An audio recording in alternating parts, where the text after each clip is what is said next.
अस्सलाम वालेकुम गाइज, आज है डे 5 ऑफ लर्निंग फॉरेक्स। आज की वीडियो खत्म होने के बाद हमारा बेसिक कोर्स कंप्लीट हो जाएगा और फिर हम स्टेप बाय स्टेप एडवांस की तरफ जाएंगे। तो आज मैंने सबसे पहले सीखा बेरिश और बुलिश कैंडल्स। कैंडल्स का तुम्हें पता है मार्केट के अंदर जो कैंडल्स बन रही होती हैं, इसके अंदर जो ऊपर जा रही होती है, जो नीचे से ऊपर जाती है, वो होती है बुलिश कैंडल। जो ऊपर से नीचे आ रही होती है वो होती है बेरिश कैंडल। और उसके बाद जो टर्म है उसका नाम है पिप्स।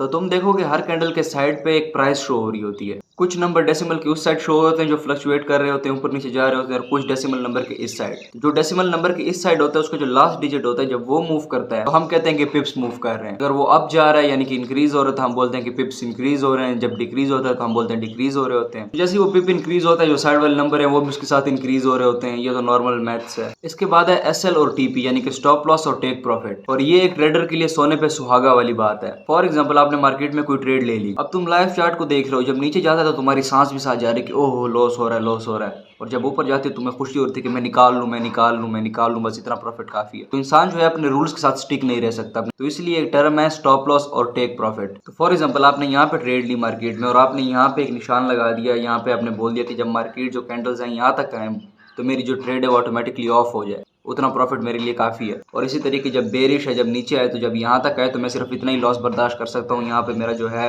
ट्रेड वो बंद हो जाए इतना ही लॉस के साथ। तो इसको कहते हैं एसएल और टीपी लगाना, यानी कि स्टॉप लॉस लगाना और टेक प्रॉफिट लगाना। तो इसके बहुत सारे फायदे होते हैं। बाज़ औक़ात हमें पता होता है कि ये पैटर्न बनने वाला है, हमें कहीं जाना होता है, हम बिजी होते हैं तो हम टेक प्रॉफिट और एसएल लगा के छोड़ देते हैं। जब मार्केट खुद यहाँ तक जाएगी तो ऑटोमेटिकली जो है वो प्रॉफिट हो जाएगा और मेरा मार्केट को लाइव देखना जरूरी नहीं है। इसी तरीके अगर तुम्हें टेंशन होती है कि भाई कहाँ जाएगा, ऊपर जाएगा नीचे जाएगा, तो बस ट्रेड लगा के, टीपी लगा के, एसएल लगा के छोड़ दो, खुद तुम्हें पता चल जाएगा। यानी कि ये माइंडसेट के लिए भी बहुत अच्छी चीज़ है, यानी कि तुम पे ज़्यादा प्रेशर नहीं होगा लाइव मार्केट को देखने का। जैसे कि हर फील्ड में स्कैम्स होती हैं तो इस फील्ड में भी स्कैम्स होते हैं। तो बस तुमने वो वाले ग्रुप्स नहीं चुनने जो दिखा रहे होते हैं कि हम इतना रोजाना का प्रॉफिट करवा देते हैं, इतने $1000, इतने $1000। खुद सीखो, खुद कमाओ। ग्रुप्स आगे जाके बंद भी हो सकते हैं, वो आगे जाके सिग्नल्स देना बंद भी कर सकता है, फिर तुम क्या करोगे?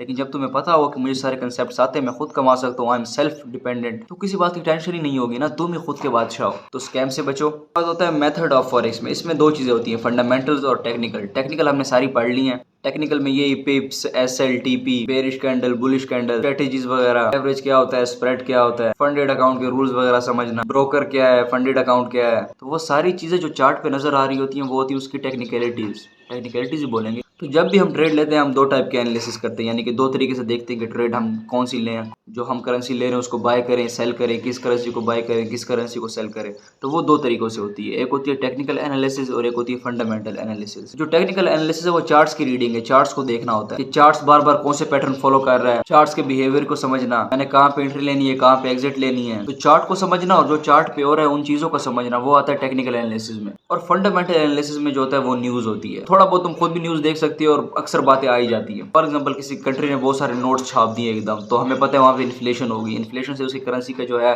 वो वैल्यू कम होगी, तो हमें पता है लॉन्ग टर्म में उस करेंसी की वैल्यू कम होने वाली, यानी कि हम लॉन्ग टर्म में वहाँ पे सेल ले सकते हैं। फॉर एग्जांपल किसी कमजोर कंट्री की किसी बहुत ज़्यादा पावरफुल कंट्री के साथ रिलेशन अच्छे हो गए हैं और वो आपस में कोई ट्रेड करेंगे और आपस में एक दूसरे के डेवलपमेंट में या प्रोग्रेस में काम करेंगे, तो हमें पता है कि जो कमजोर कंट्री है उसकी करेंसी की वैल्यू ऊपर जा सकती है, हम वहाँ पे बाय की पोजीशन ले लेंगे।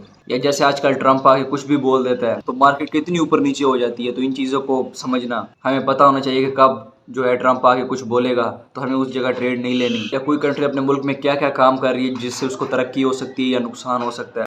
तो ये सारी चीज़ें फंडामेंटल एनालिसिस में आती हैं। इसके फायदे हैं, तो आप पैसे भी कमा पाओगे ट्रेडिंग के जरिए, दूसरा तुम्हें दुनिया की भी कोई नॉलेज होगी। तो बस आज के डे के लिए इतना ही, बने रहिए, जुड़े रहिए और ग्रो करते रहिए, यही बोल सकते हैं। मैं तो कह रहा हूँ इंशाल्लाह।